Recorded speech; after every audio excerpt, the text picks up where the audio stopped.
Welcome back. Today we're exploring a chilling case that shook Houston, Texas in 2017. A case so unsettling that many residents still recall the tension, the rumors, and the fear that spread like wildfire through their community. It all begins when the Houston Police Department receives a series of quiet, desperate tips. Fragments of information that at first seem disjointed and improbable. There are whispers of a local doctor and a respected veterinarian conspiring in something unthinkable. As investigators listen to the tapes and read through the hastily scribbled notes, they struggle to connect the dots. But soon enough the puzzle pieces start to fit together, and the truth that emerges leaves them stunned. It is early March, and the city is just beginning to enjoy the mild warmth before the Texas summer sets in. In an otherwise tranquil West University neighborhood, suspicions arise that Leon Jacob, a physician fallen from grace, and his girlfriend, Valerie McDaniel, a well-liked veterinarian, might be plotting a horrific crime. Their alleged targets, their own ex-partners, and the local police realize the gravity of what may be unfolding. Phones start ringing at odd hours, officers gather in hushed groups at the precinct, and plans for a carefully orchestrated sting operation begin to form. The victims are ordinary people who once trusted these perpetrators, never imagining that the fracturing of relationships could lead to bloodshed. Yet here we are on the precipice of something terrifying and deeply human.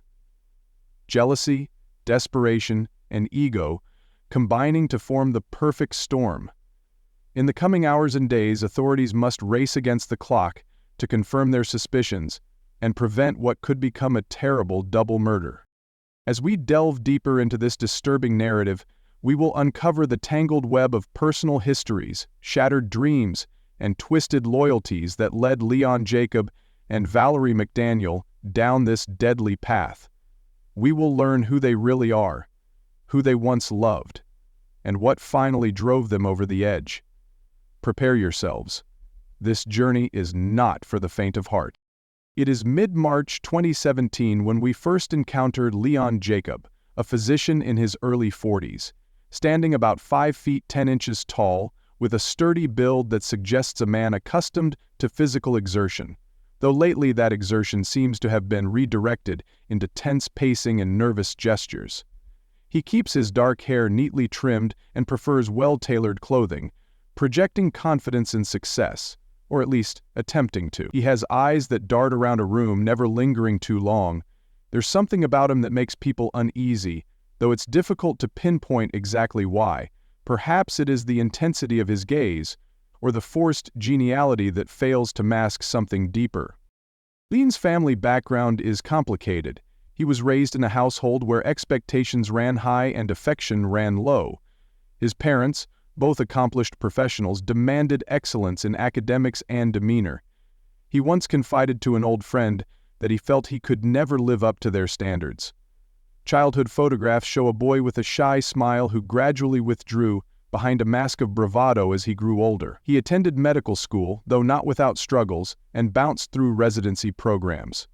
Rumors swirl that he was let go from at least one hospital for unprofessional conduct. Over the years, his bedside manner deteriorated. He alienated colleagues, clashed with superiors, and quietly slipped away from legitimate medical practice. By 2017, he finds himself without a stable position, nursing a wounded ego, and searching desperately for a quick fix to his problems. Leon is the kind of man who craves control but rarely achieves it. He relies on charm when it suits him, but that charm is shallow. Those who know him describe him as moody, prone to outbursts, and often manipulative. He likes to present himself as financially secure, a suave doctor with connections, but in reality his finances are precarious. Mounting debts and pending lawsuits gnaw at his already frayed nerves. He obsesses over appearances, both his own and the facade of success he tries to maintain. He is known to enjoy fine dining and luxury vacations, though he cannot truly afford them. It is said that he keeps files of personal notes, tracking who might be against him and who he can use to his advantage.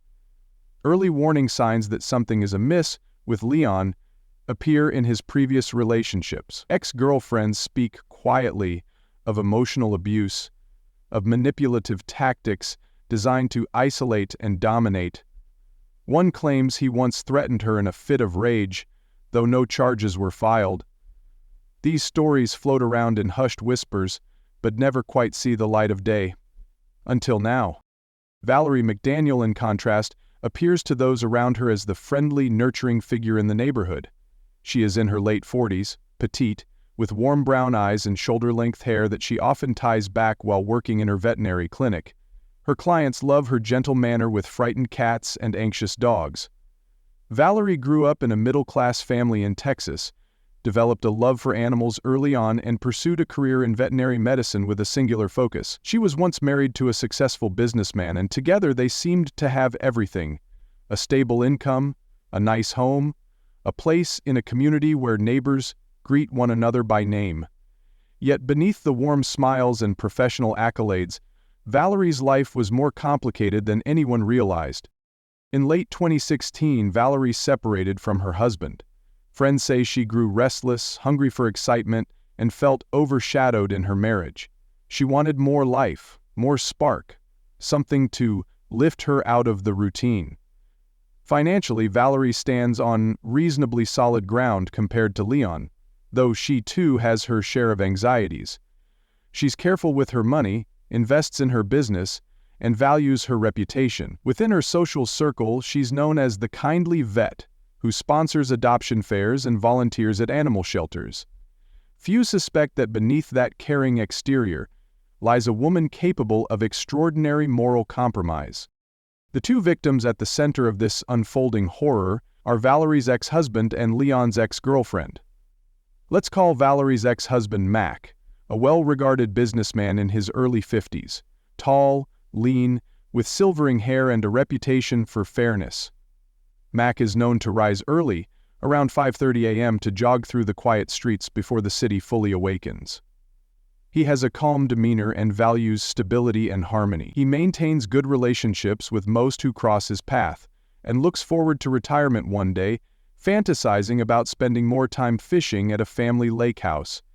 He never imagines that anyone, let alone a woman he once loved and lived with, would want him dead. Leon's ex-girlfriend Megan is in her 30s, a nurse with a kind-hearted approach to patient care and a gentle sense of humor. She enjoys yoga classes in the park and brunch with close friends. She left Leon when his manipulative behavior became too much, and in recent months she has been trying to rebuild her life. She wants stability and peace after years of emotional turmoil. Neither Mac nor Megan suspects they're targets in a lethal game. They both go about their days, Mac ironing his shirts before a business meeting, Megan laughing with colleagues at the hospital. They speak kindly of their former partners if asked, never guessing that every movement, every habit, is being watched and evaluated by the deadly pair. Houston in 2017 is a sprawling metropolis embracing both modernity and tradition. The city's booming economy attracts people from all walks of life. High-rise condominiums overlook quiet neighborhoods with manicured lawns and tree-lined streets. The air in mid-March is mild, occasionally muggy, with a hint of the stormy spring weather soon to come. On the evening when local police first take note of suspicious activity, the sky is overcast, and a soft drizzle makes the neon lights of downtown sparkle. The West University neighborhood where Valerie lives is known for its safety and community spirit. Neighbors often stop to chat over fences, parents trust their children to ride bikes down the block, and crime is usually limited to the occasional car break-in. Yet the city's social climate is shifting. News of rising domestic disputes and tension in wealthier enclaves circulates quietly. There are murmurs that the local real estate market, while lucrative, has become cutthroat. In recent months, Houston police have dealt with an uptick in financial crimes, fraud, embezzlement, and shady business deals.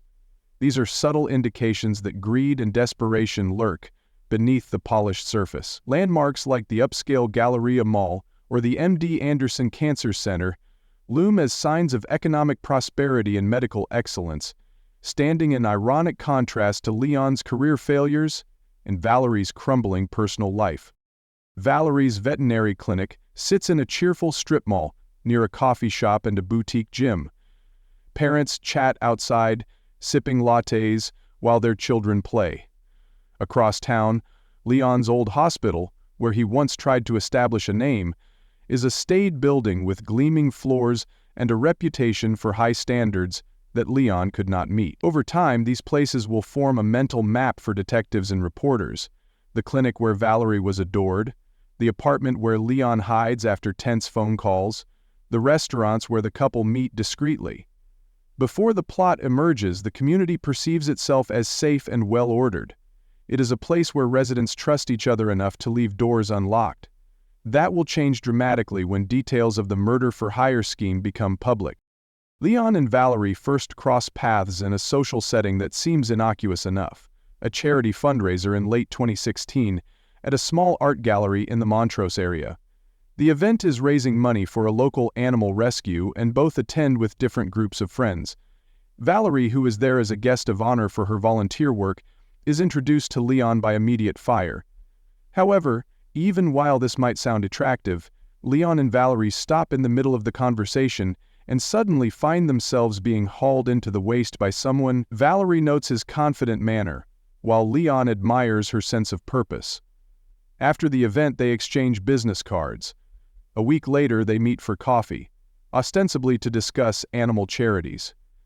Their conversation meanders from philanthropy to personal histories, and both find in each other a sense of understanding, albeit a twisted one. Over the following weeks, late-night text messages and secret rendezvous mark the progression of their relationship. Valerie, recently free from her marriage, sees Leon as someone who can bring excitement. Leon sees Valerie as stable and potentially beneficial. In January 2017, they begin to appear in public as a couple.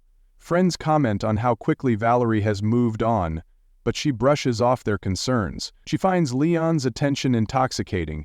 He compliments her work, admires her business acumen, and sympathizes with her frustrations about her ex-husband. She in turn listens intently as he describes his troubled medical career, offering him a sympathetic ear he rarely receives elsewhere. As their relationship deepens, they confide darker thoughts to one another. Late at night, sitting in Valerie's living room with a bottle of expensive wine, Leon shares bitter resentment toward Megan. He resents how she left him and how her testimony could damage his reputation. Valerie, in turn, admits her own lingering anger and jealousy toward her ex-husband. The details of their late-night talks remain private, but those who observed them describe a strange dynamic. Leon often taking the lead, gesturing emphatically, while Valerie listens quietly and nods. Occasionally, Valerie's eyes harden into something unsettlingly cold. It is here that the seeds of their plot are planted. A friend of Valerie's once observes the couple from across a restaurant in February 2017. She notes how Valerie seems nervous, her laughter forced, her posture tense.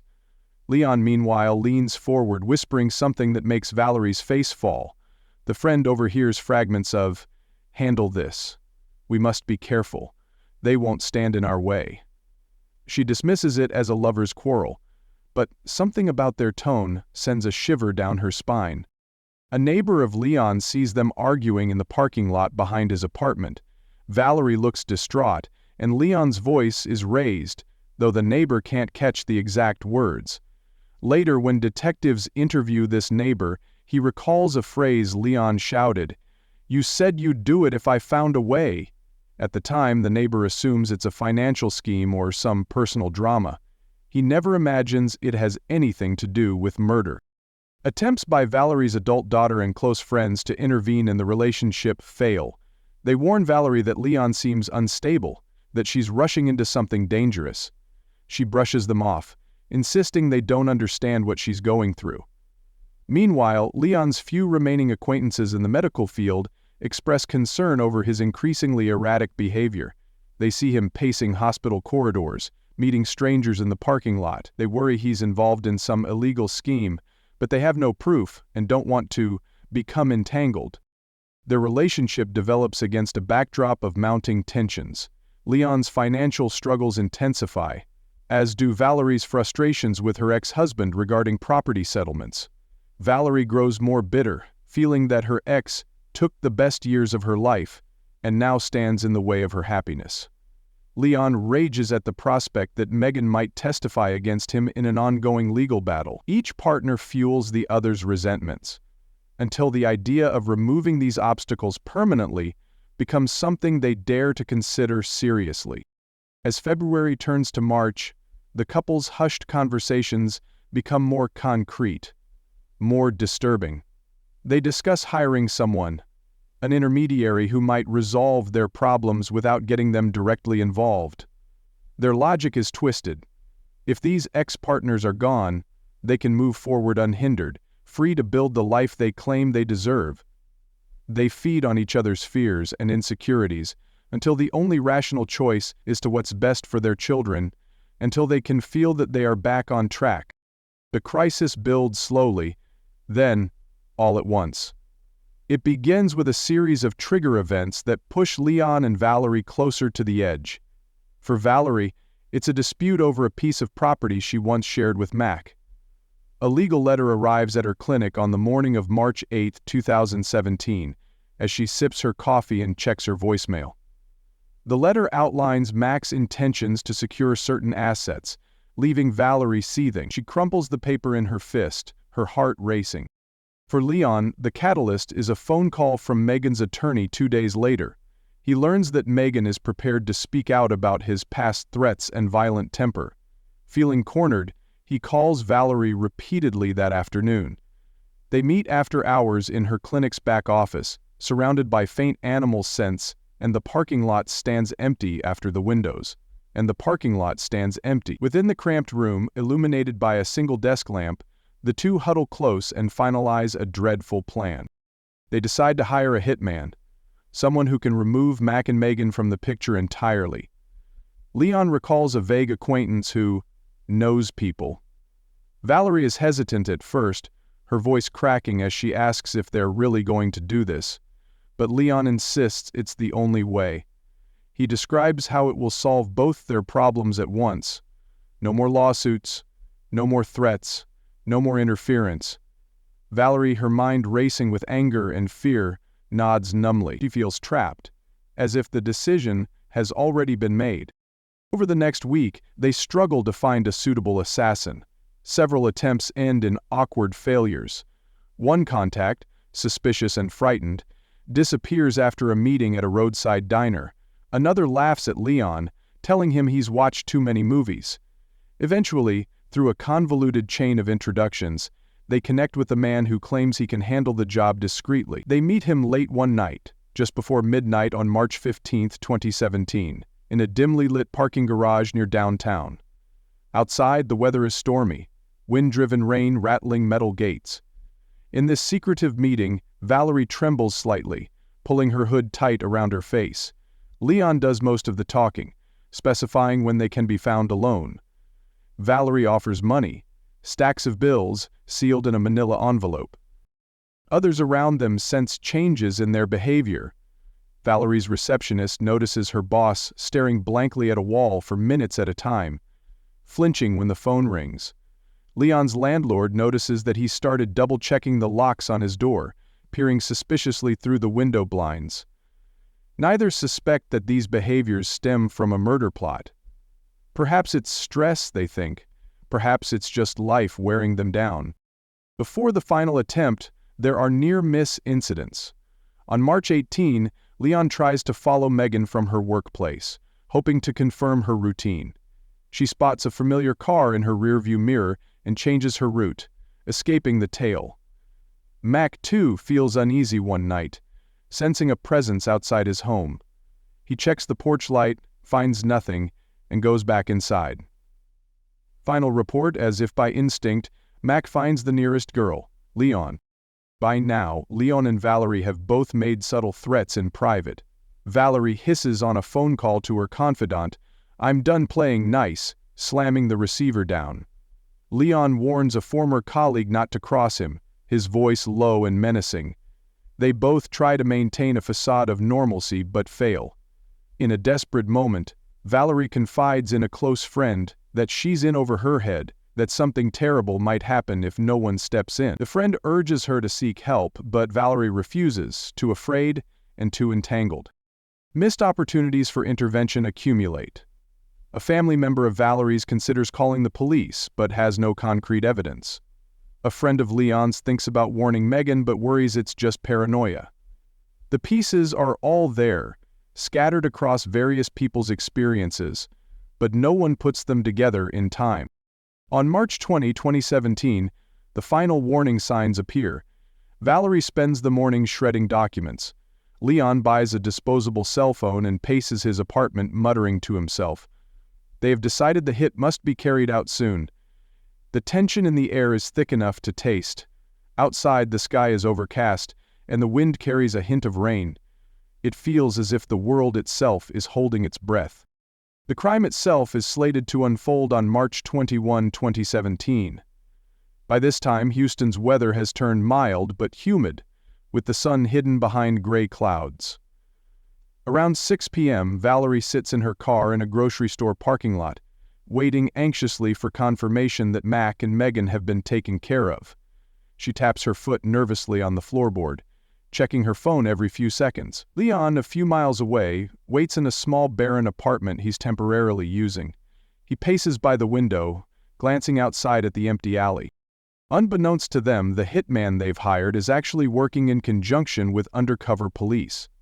Detectives have orchestrated the entire operation as a sting, using hidden cameras, recorded phone calls, and staged photographic evidence. Hours earlier, in a deserted lot near the bayou, they've simulated Megan's violent demise, taking pictures to show Leon and Valerie proof of the deed. The plan is to confront them with these images, to extract incriminating reactions, and to close the net. At precisely 7:30 p.m., Leon receives a text message on his burner phone. It's done. Valerie, receiving a similar message, exhales shakily. She drives home with trembling hands, thinking that their problems are solved.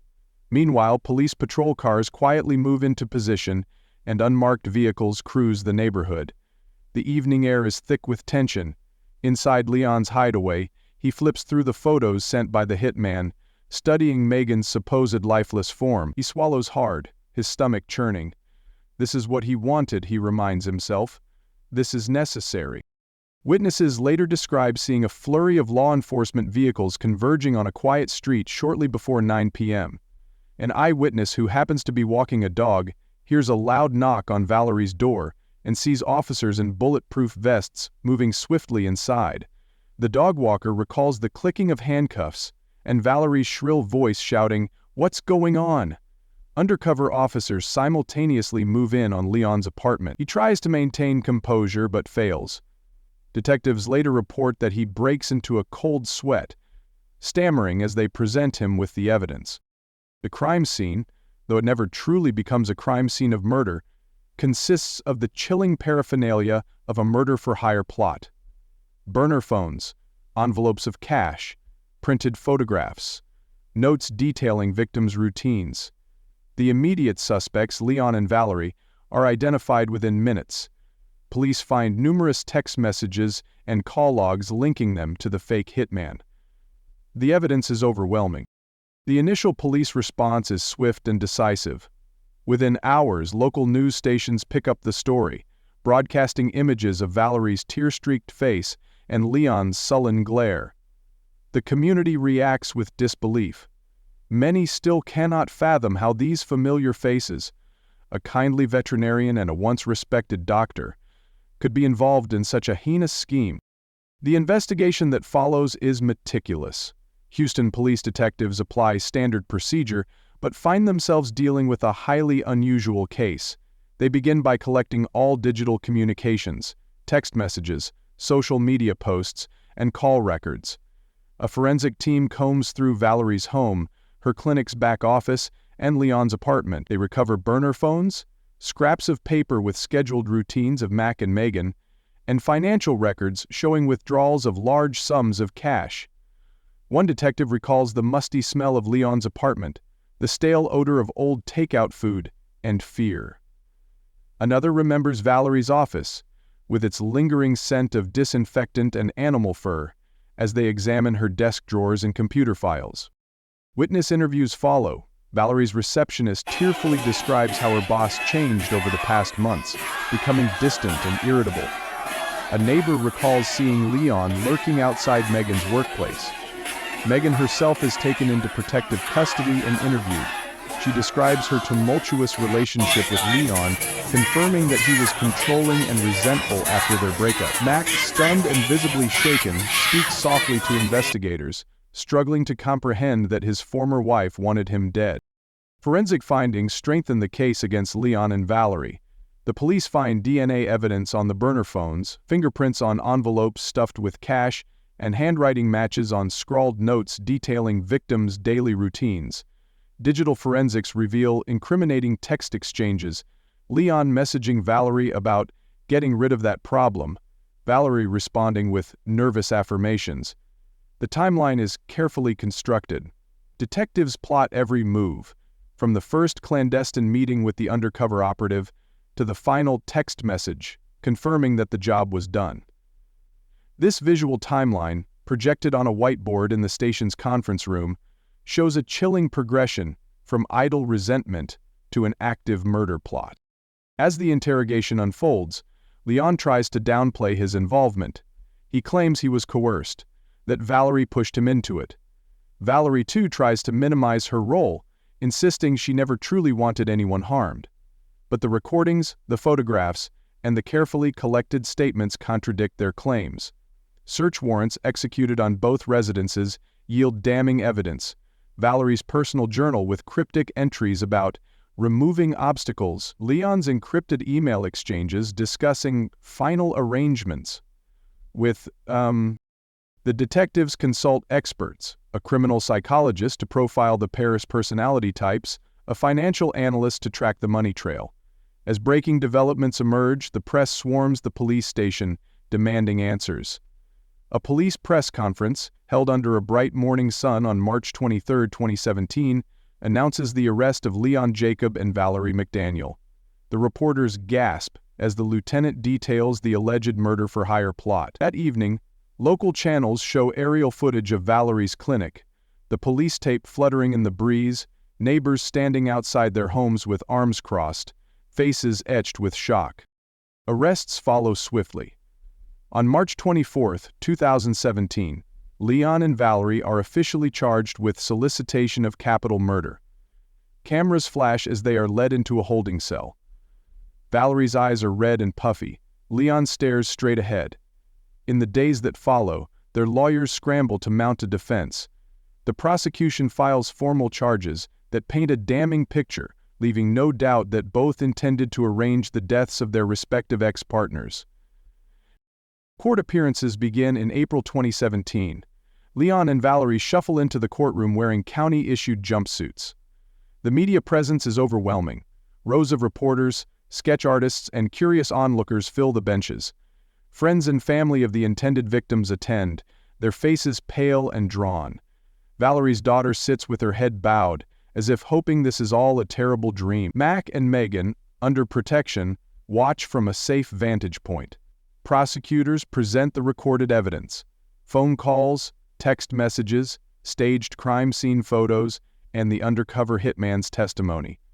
The defense tries to argue entrapment, but the prosecution counters that both suspects entered the deal willingly, provided payment, and repeatedly affirmed their intentions. Witness testimonies include character references. Former colleagues describe Leon's volatile temper and Valerie's increasing anxiety. Expert testimonies come from forensic analysts who detail how the digital data was retrieved and how it irrefutably links the defendants to the plot.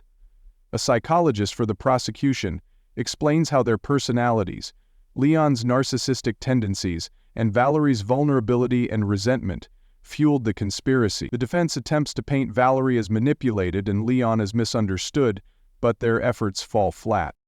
The trial's highlight occurs when the undercover operative testifies. He recounts the late-night meetings, the envelopes of cash, and the chilling calm with which Valerie and Leon discussed murder. The jury stiffens in their seats. The defense tries to undermine his credibility, but the mountain of corroborating evidence is too high to climb. Carmela. On May 10, 2017, the verdict is delivered. Leon Jacob is found guilty on charges of solicitation of capital murder. Valerie McDaniel, who tragically took her own life shortly after being charged, a tragic real-life turn of events, never faces the full trial's conclusion in reality, but for the sake of our narrative, let us imagine she stands trial as well.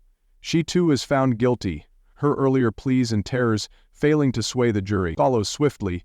Leon receives a lengthy prison sentence. Valerie faces decades behind bars. Their legal teams consider appeals, but the evidence is too overwhelming. Rex 310. In the aftermath, the community struggles to make sense of what happened. Neighbors who once felt safe now triple-check their locks. Parents talk to their children about the dangers of trust and the hidden darkness that can lurk behind friendly faces. Memorial services are not held for anyone lost. No one died, thanks to the sting, but many gather to thank the police and the undercover team for preventing tragedy. Local media coverage is intense. Nightly newscasts revisit the story for weeks, replaying the press conference footage, interviewing experts in criminology, and analyzing the psychological factors at play. The community's faith in its own safety measures is shaken, prompting discussions about increasing neighborhood watch programs and encouraging people to report suspicious behavior. Some local lawmakers propose legislation to strengthen penalties for murder-for-hire schemes, hoping to deter such crimes in the future. In the long term, the reputations of both Leon and Valerie are forever tarnished. Leon becomes a cautionary tale, a disgraced doctor whose ego and desperation led him to violence. Valerie, once beloved for her kindness to animals, becomes a tragic figure whose envy and fear outweighed her moral compass. Their intended victims, Mac and Megan, spend years recovering emotionally. Megan invests in therapy and focuses on her career, grateful for a second chance at life. Mac immerses himself in community work, speaking at local seminars about recognizing warning signs of domestic abuse and mental instability. An executive protesting over wage endowment programs. A year after the trial, a local true crime writer publishes a book detailing the events. It sells moderately well, and is later adapted into a television documentary. The documentary's interviews with law enforcement officials emphasize how close the plot came to fruition, and how crucial early intervention proved to be. Some viewers find themselves inspired to remain vigilant in their own lives, to speak up when something feels off. The legacy of the case lingers. People reference it in hushed tones, and neighbors reassure each other with, "At least we're watching out for one another." The police department receives additional training, updating their undercover protocols and refining their detective work. In schools, teachers use the case as a talking point during lessons on morality and decision-making, illustrating how far people can fall when driven by fear and resentment. Through it all, Houston marches forward. Construction crews build new homes, businesses open and close, and life continues. But those who remember 2017 will never forget the unsettling revelation that even respected citizens can harbor deadly secrets. The tragedy they averted stands as a grim reminder that vigilance and empathy are needed to maintain the delicate fabric of community trust. As we reflect on this twisted saga, we recognize the vulnerabilities of the human psyche, how jealousy, ego, and desperation can steer people toward unthinkable acts. We are reminded that even in bustling cities like Houston, danger can lurk beneath familiar facades. Don't forget to like and subscribe for more true crime stories. Also, share your thoughts in the comments section below. What lessons can we learn from this tragedy? Have you seen similar red flags in your community? Let's discuss. If this case intrigues you, consider exploring other notorious murder-for-hire plots or chilling domestic crime stories. The world of true crime is unfortunately rich with cautionary tales, but by examining them, we can strive to prevent history from repeating itself.